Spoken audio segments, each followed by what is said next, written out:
Olá, amigos do Toque de Vida.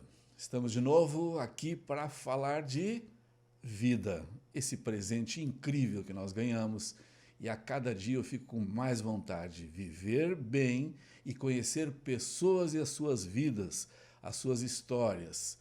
Eu vou atravessar o oceano agora. Toque de Vida vai longe de novo para dar um olá, Rômulo. Guten Tag, Brasil, Pelotas, Rio Grande do Sul. Tudo bem? Opa, Rômulo, onde é que tu estás, por favor? Eu estou falando contigo de uma cidade chamada Braunschweig, ou em inglês Braunschweig, no interior aqui da Alemanha, bem no centro, na região da Lower Saxony, que seria a Baixa Saxônia, aqui na Alemanha. E tu és natural de onde? Eu nasci numa cidade na fronteira com o Uruguai, numa colônia de imigrantes alemães, se não me engano, mas naquela época a cidade fazia parte da região de Bagé, então eu cresci na região de Bagé e nasci na cidadezinha chamada Aceguá. E o que fazes na Alemanha? Eu vim para cá em agosto de 2018 com o intuito de fazer o meu doutorado pleno aqui, e principalmente por os benefícios, e eu já tinha certas intenções prévias desde quando eu tinha me mudado dos Estados Unidos de volta para o Brasil e depois do meu mestrado na USP, de ter de novo essa experiência envolvendo o exterior. Só vamos por partes. Tu és É um muito grande, né? gaúcho Tem que falar que melhor. morou nos Estados Unidos e depois foi para a Alemanha. Resume essa Isso. história. Eu primeiro morei nos Estados Unidos, tive o privilégio de receber uma bolsa do governo na época, o que me proporcionou estudar, aprender a língua inglesa. Depois eu voltei já com o intuito de, se não conseguisse uma oportunidade, voltar a viver no exterior e seguir na área acadêmica. E aí eu vim parar aqui. A história é muito longa para explicar como tudo se desenrolou e aconteceu de eu estar morando e fazendo meu doutorado aqui, mas a partir foi desse plano, assim, de ter essa experiência de viver no exterior novamente, principalmente. A gente pode conversar sobre mais, mas de vários detalhes, assim, da vida aqui e principalmente da ciência, né, da academia. Qual é a tua área específica de estudo, Eu de trabalho? sou... Então, eu me formei na Universidade Federal de Pelotas, em biotecnologia. Depois, no intermédio entre o segundo e o terceiro ano, eu fui morar nos Estados Unidos. Morei numa cidadezinha chamada Kent, no interior de Ohio. Depois, eu também tive uma experiência em uma cidade chamada Buffalo, no interior do estado de Nova York. Depois, eu voltei, completei a minha graduação e passei no mestrado na Universidade do Estado de São Paulo, no programa de Imunologia Básica e Aplicada da USP, que também é um programa, tanto eu tenho bastante orgulho de falar isso, então é bom para divulgar também para as pessoas que vêm e também para valorizar tanto a qualidade da ciência no nosso Brasil, que a Federal de Pelotas, o programa de pós-graduação em biotecnologia é um programa de excelência, né, a nota 7 na CAPES, tanto quanto o programa de imunologia básica aplicada na USP, onde eu fiz, também é considerado um dos melhores do país e até um dos melhores da América Latina. Que boa notícia para nós pelotenses. Rômulo, fala de como é viver, morar na Alemanha. Eu acho que morar aqui... Eu sempre gostei muito de morar em diversas cidades, então essa aqui já é a minha sexta ou sétima cidade, né, contando de toda essa trajetória acadêmica. Então sempre é muito bom, assim, e aqui foi recebido muito bem, e eu tive um grande carinho, assim, a atenção de ser recebido por uma brasileira, que é secretária do departamento onde eu faço o meu doutorado. Ela é brasileira, mas os pais são alemães, então essa mistura das duas coisas me ajudou a me envolver em conhecer como que a sociedade se desenvolve aqui, como as coisas funcionam. E é muito tranquilo, uma cidade que tem uma qualidade de vida ótima, como a Alemanha, assim, em geral, de muita paz, de muita segurança. Então, eu tenho achado muito bom, assim, você não tem nenhum dos, digamos assim, das reclamações que as pessoas do estado de São Paulo, por exemplo, as pessoas que moram em São Paulo, Rio de Janeiro, teriam, né? Seriam o tráfico, o grande número de carros, a poluição. Então, isso aqui não tem tanto aqui. Rômulo, tu és muito jovem. Que idade tu tens? Eu tenho quase 30 Meu anos, Deus, tenho já. 29 anos. Tu é muito jovem. Tu já tem um currículo incrível, belíssimo. O que é o teu projeto de vida? Para onde tu está indo? Olha, eu tive uma experiência muito boa durante meu mestrado, que eu tive a oportunidade de dar aula de inglês para crianças e adolescentes. E ali naquele momento tive o contato com a didática, com o ensino, com uma das funções que são mais importantes, principalmente agora no corona.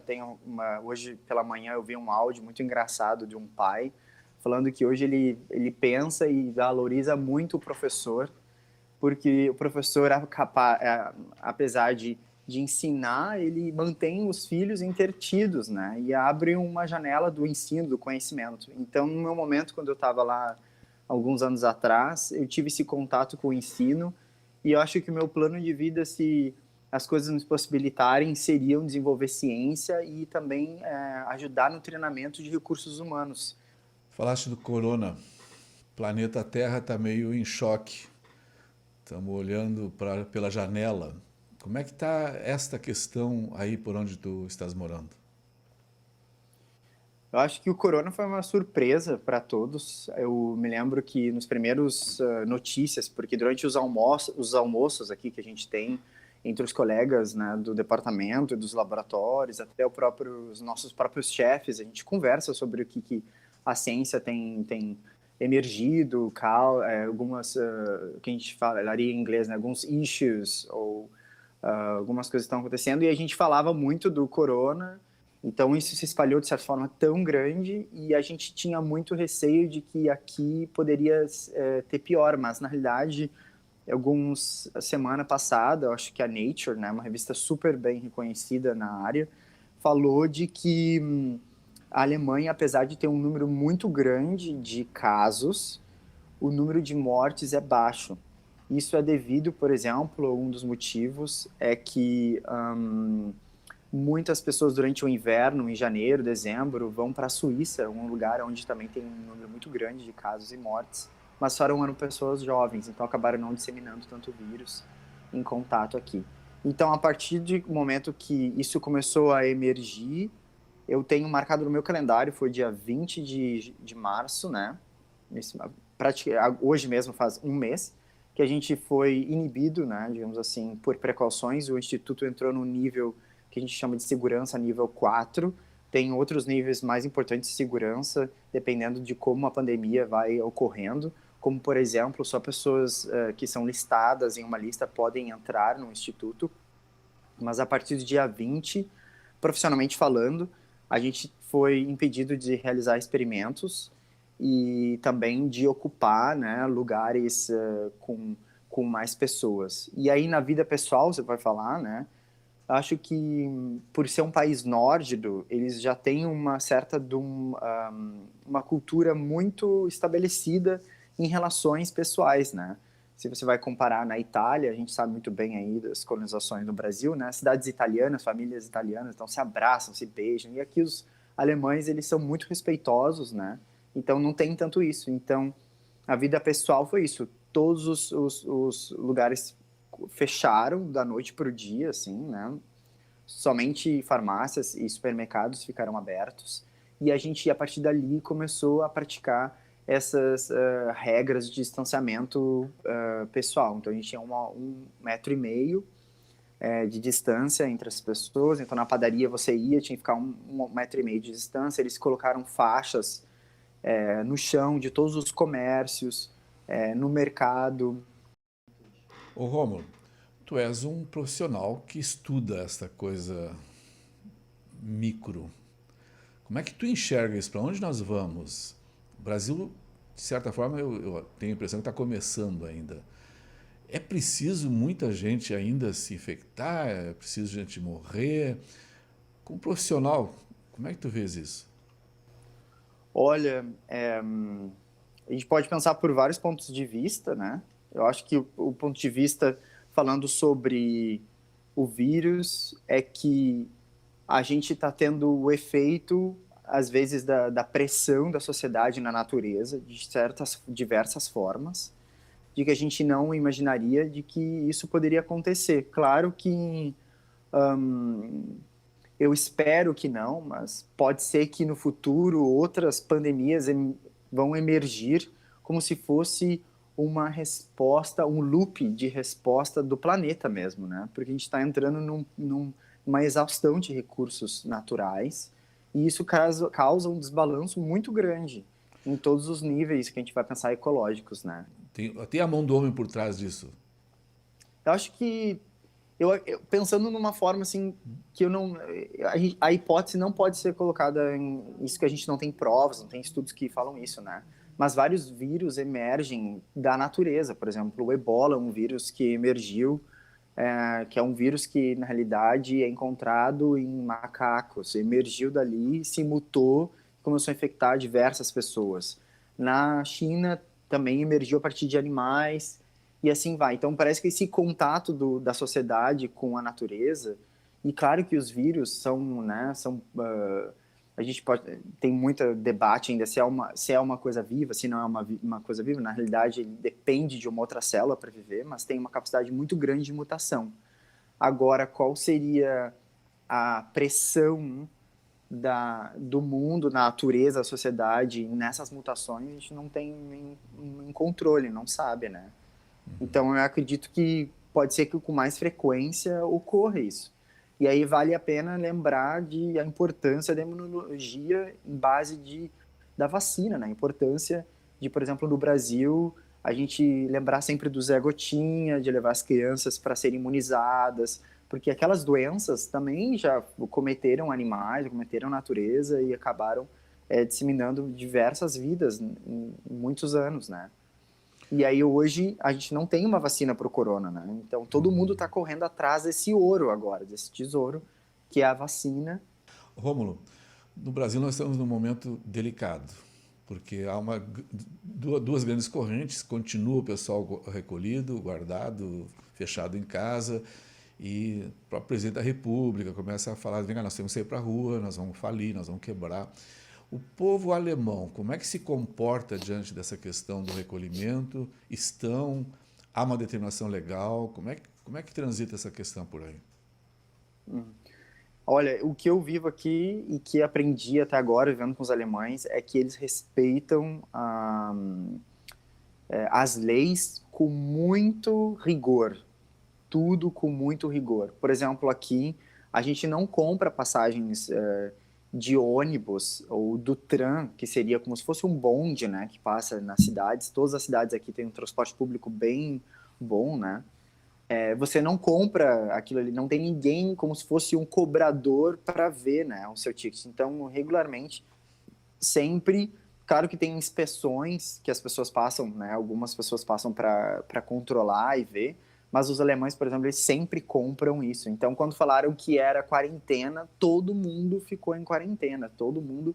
Tanto que o governo alemão, eu tenho um amigo brasileiro que trabalha em uma fábrica de sorvetes e ele recebeu, provavelmente, eu ajudei um pouco ali na hora de alguns documentos que ele me pediu a solicitação, mas ele vai receber provavelmente 2 meses de salários direto do governo. Isso já foi há bastante tempo já definido, né? E no Brasil, acho que agora que as pessoas estão recebendo, né?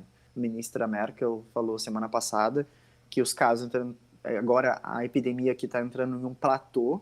Isso que é muito importante, né? Você saber sempre o número de casos que está chegando no hospital, como que isso vai acontecendo, para poder controlar o que tá a epidemia, como ela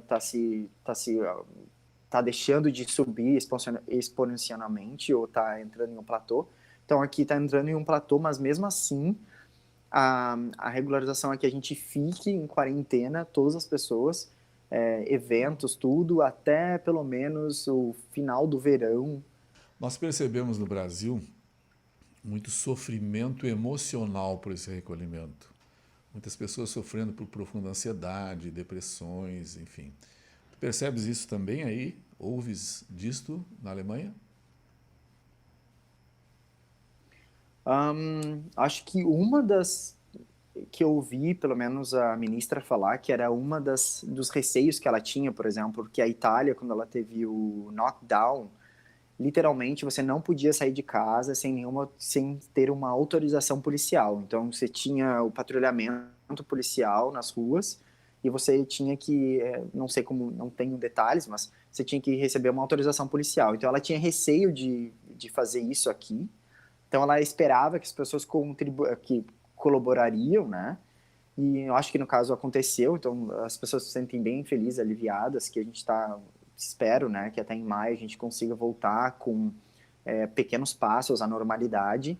Mas eu pessoalmente, assim, eu não vejo ninguém comentar, assim, porque aqui as pessoas são muito ativas de outras maneiras. Então, por exemplo, eu acabei utilizando esse tempo para poder praticar mais yoga, para poder meditar mais, para poder correr na rua com mais frequência, o que era ainda permitido. Eu podia correr na rua, por exemplo, com uma pessoa que mora comigo, mas eu não podia fazer nenhuma aglomeração social, nem ver amigos e tudo mais. Então, eu não sinto, assim, se as pessoas realmente sofreram psicologicamente. Eu acredito que sim, né? Existem, por exemplo, alguns casos ou números que mostram que o aumento da violência doméstica cresceu em alguns países, acho que na Coreia, se eu não me engano. Rômulo, muito bom conversar contigo. Bom conversar com alguém que olha, que enxerga o mundo, que tem a sua leitura, sua percepção de uma forma tão bonita, tão inteligente. Rômulo, olha para a tua câmera agora, fala com essa turma que está nos acompanhando. Nós temos internautas em vários lugares do Brasil e fora. Qual é o teu recado nesse tempo de quarentena, como um estudante, um pesquisador, um cara que está tocando a vida e enxergando o mundo do jeito que está vendo? Qual seria o teu recado antes de nós terminarmos nossa conversa? Bom, o meu recado vai ser o seguinte, para as pessoas que moram em Pelotas, para os brasileiros, gaúchos, eu acho que a gente vem, principalmente no Brasil, vivendo uma maneira política diferente, né? De se comportar perante coisas tão sérias como a saúde pública, né? Então, eu deixo o recado para os meus conterrâneos, que toda a informação que chegar a você, que seja filtrada, né? Toda aquela informação que você leu, que uma pessoa passou para você, que você viu na sua timeline da sua rede social, que você realmente reflita e filtre isso, para que você não dissemine o caos, né? E que também não dissemine informações que não são verdadeiras, que não são comprovadas ou testadas cientificamente. E que você tenha um momento agora de reflexão interna e de valorizar, principalmente nós brasileiros, latinos, que temos tanto prazer no contato pessoal, né, no contato pele a pele, no abraço, no aperto de mão, de como isso é importante e como isso faz a sociedade a gente ser diferente das outras. E que você também tenha um tempo para refletir sobre você, tenha um tempo para pensar em outras formas de organizar sua vida, de corrigir coisas que não foram feitas, coisas que poderiam ser melhoradas, de fazer afazeres caseiros que nunca foram feitos. Por exemplo, eu mesmo fiz até pão essa semana passada e nunca tinha feito. É um desafio, né? Vamos fazer pão. Hoje vou plantar alguns rúcula, salsinha, cebolinha. Acho que sempre tem uma forma de se interter. E eu desejo a todos que essa quarentena e todos os efeitos do corona, do Covid-19 no Brasil e na minha região sejam o mínimo possíveis e que todo mundo tenha essa consciência da importância da ciência nesse caso, principalmente nessa pandemia. Muitíssimo obrigado, Rômulo. Muito mesmo. Foi muito legal conversar contigo. Desejo sucesso, que essa Muito fase difícil obrigado. passe e que tu volte para o Brasil quando voltar aqui. Vamos tomar um chimarrão e comer um churrasco por aqui. Com certeza. O chimarrão eu sempre tomo, todos os dias de manhã. A gente tem um site aqui que a gente compra erva de chimarrão do Rio Grande do Sul. E eu sempre tomo, antes do meu yoga, eu sempre tomo, às vezes quando eu trago pro office, já fiz vários alemães. Claro que agora nem exponho mais, né, por causa do contato, né, da saliva e tal. Uhum. Mas já fiz vários alemães, poloneses, latinos experimentarem, e com certeza. E a carne é um bom debate para conversar sobre carne aqui na Europa, né? Que é uma coisa bem complicada. Grande abraço, Rômulo. Muitíssimo obrigado mais uma vez. E este foi o nosso Toque de Vida de hoje.